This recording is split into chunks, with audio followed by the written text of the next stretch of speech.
الحبس راه هرس رجال رشاها وكيرشي الحبس كرشي، خصوصا فرق الوليدات وحتى الجريمه اللي دخلت بها ماشي جريمه سهله، ماشي جريمه سهله. وانا قلت كذا باش في ابشع الجرائم وكتشوفي كيفاش مواليهم صافي استسلموا وتابوا وكتلبوا غير السلاك وكتلبوا الفرج من عند الله سبحانه وتعالى. ملي كتشوفيها صافي تبغي تقرا القران وصافي تابت، كتولي ما كتبقايش تفكري بداك الحس القانوني، القانون لا خاصنا نعاقبو، كتولي كتقول واه السي دار السلاك يا ربي جا شي عفو ملكي ما تعرف. وعرفتي وبكيت نهار العفو الملكي، تصدمت هذيك ما نعستش، وهذيك هي النهار اللي ما نعستش يومين، حيت كان جا في 11 يناير يعني في تقديم وثيقه الاستقلال وسمعت الناس خرجوا بالعفو وانا ما جانيش العفو، ما بقى لك والو. وكان بقى لي شهر ونص وتمنيت لو كنت خرجت بعفو ملكي، لكن للاسف ما حالفنيش الحظ.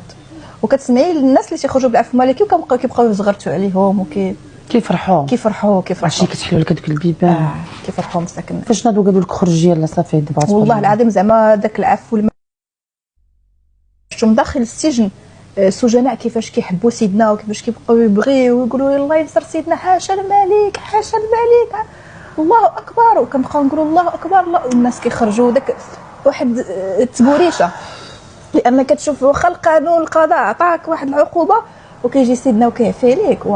الحمد لله الحمد لله الحمد لله الله يفرج عليك. اللي كيبغي الحبس لشي واحد راه عارفين انسان ماشي سوي، هذا الشيء اللي كاين وحق الله عليك. راه كيف ما دويت مع الاستاذه مريم الادريسي قبل لحظات بلاتي نقرب لك خليك الثانيه بلاتي ماما.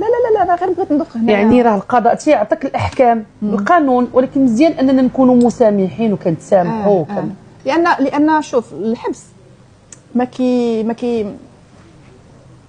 كيحس به الله يستر غير اللي دوزو. هو دابا اللي عند الناس كيقول لك غنمشي نتربى يمشي فين يتربى، لا راه زعما اللي راه الحبس غير كيحقد. راه كاين اللي كيجي هضرت مع السجينات اغلبيه 200% غير كيزيدوا يحقدوا على داكشي اللي دخلوا عليهم به، تبقى فيهم ديك الحقره. علاش على اللي دخلهم داك المنتف خصني بحال انا بقات فيا الحقره عاد شديت الشعر خاصني باقي نكتب ما تبتش، شديتو لي فمي غنكتب بالقلم ديالي، حريه التعبير. كتولي كتحس بديك علاش ما نهضرش، هذاك الشيء اللي حسيت يعني داكشي تشديتي عليه شنو نعطيك شي حاجه اخرى؟ نعطيك حليوه كريويسه بهله غيفتحوا حشوم شحال ما كليتهم ها هما انا غندور بهم، ولكن السليقه الدجاج ديالي غير كولي مرحبا بك كلشي ديالك كتولي تشهيهم كلشي ديالك. شوفوا شبيبيكيه اكيد بعد الرغيفات يا بسم الله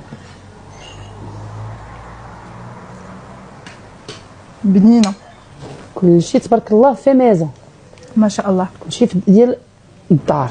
مرحبا بك.